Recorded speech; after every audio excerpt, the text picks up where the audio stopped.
Okay, welcome back, shooter fans. This go round, I'm going to take a look at an awesome shooter for the Neo Geo, and that game is Pulstar. And Pulstar was developed by ICOM and published under SNK. And basically, it takes R-Type and pretties it up. And the reason why I say it pretties it up is because IRAM, the employees that, the company that developed R-Type, basically left IRAM and went to ICOM.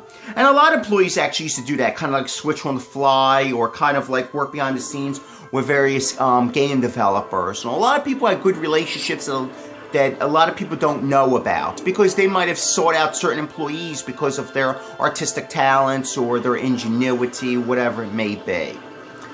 This game came out in 1995. I believe it's rated at 485 megs. And basically the plot revolves around, aliens taking over Earth and killing the shit out of people, and Pilot basically kind of revolting against it. So it's basically your typical spaceship shooter. So nothing really it's going to change your life or anything.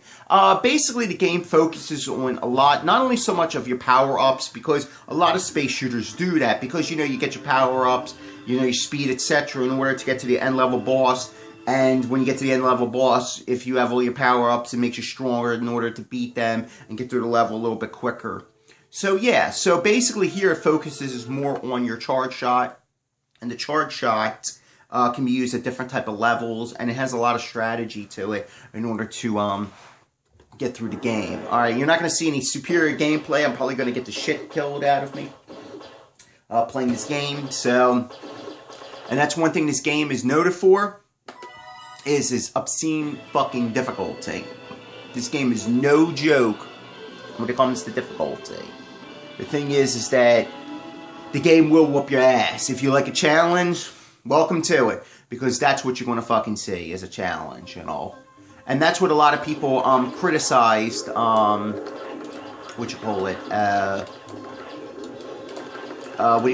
Blazing Star, which was actually the sequel to this game. Because people thought it was just too easy. Whereas to me, I thought Blazing Star was at actually a pretty decent difficulty, if I'm... that's why I like the way it played, and it just felt more of a chance. Here, I like the way the game plays, but it's just so difficult. I mean, you really have to be careful. You cannot slip up. There is no room for error. See right there, the bullet just came at me, and there's just too much shit on screen.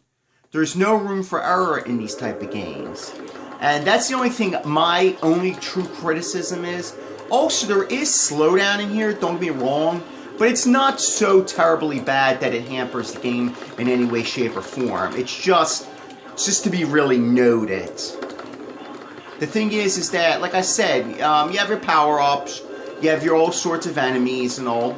Now, the problem with this game, though, is a lot of people in 99 have access to play, unless you're playing via emulation, because since it's for the Neo Geo, and it's the MVS cart is fucking expensive. And I don't mean expensive as in, let's say, maybe $50, $60 expensive. I'm talking expensive as in hundreds of dollars, because the game it's kind of rare for kind of the MVS, because you don't see it because it's such a high demand game. Like, most shooter fans know Pulstar. Like, in other words, is that if you are any sort of type of shooter fan, you know about this game. There should be no telling you what exactly it is about or anything, because it's that legendary. And the thing is that that's the only problem, because it's so hard to get a hold of. And the AES game, the cartridge version for the Neo Geo, you're going upwards at least around $1,000. Don't even think about, not putting less than, a grand up for this game. That's just how expensive it is. And, people do it because you're a shooter fan, hey, you're going to do what you're going to do. I believe this is the first boss, if I'm not mistaken.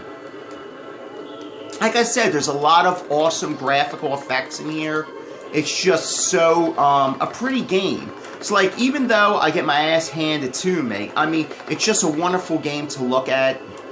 It shows you what the system could do, and it's actually a real treat to just see the different graphics going on, because at this point in 1995, you had a lot of the 3D error, and everybody was so focused on 3D that nobody was really caring for 2D. And the Neo Geo was still pushing forward, pushing out the 2D,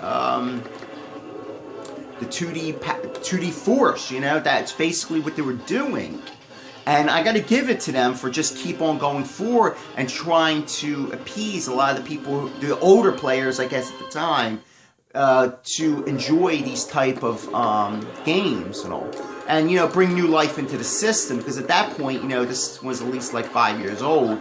And, you know, you had the PlayStation and the Saturn that were out, and they were trying to razzle-dazzle people with, you know, all these sorts of 3D type of games and all. So, yeah, that's the only thing that kind of sucked ass. But, like I said, the only way you're going to probably get a chance to actually play it is probably through emulation. Because, like I said, this game is very hard to get a hold of. It's so in demand that when I look for it, the MVS carts go for like, you know, $300. You know, and that's a loose cart. You're not talking about a full kit here. So, like I always say, if you got to go the emulation route because this shit's expensive, hey, you do what you got to do. But the thing is that, is it a recommendation? Absolutely. Should you put out for the money for it? If you have it, absolutely. If you've got the money to burn, then go for it. I mean, but like I said, it's definitely a collector's type of thing and a hardcore fan type of deal right here. So, yeah, there's not much more I can really say about the game. Just got my ass handed to me. Is that it is an excellent game. If you enjoy a challenge, if you enjoy that old school R-type, you know, gameplay, and, you know, just IREM in general and what the employees were trying to accomplish at that stage, you know, definitely go for this game. That's all I can really tell you. I cannot recommend it enough. Even though it's expensive, you know, if you want to put out the money, I wouldn't blame you. It's just that good, because it's not one of these type of games where it's gonna be one and done.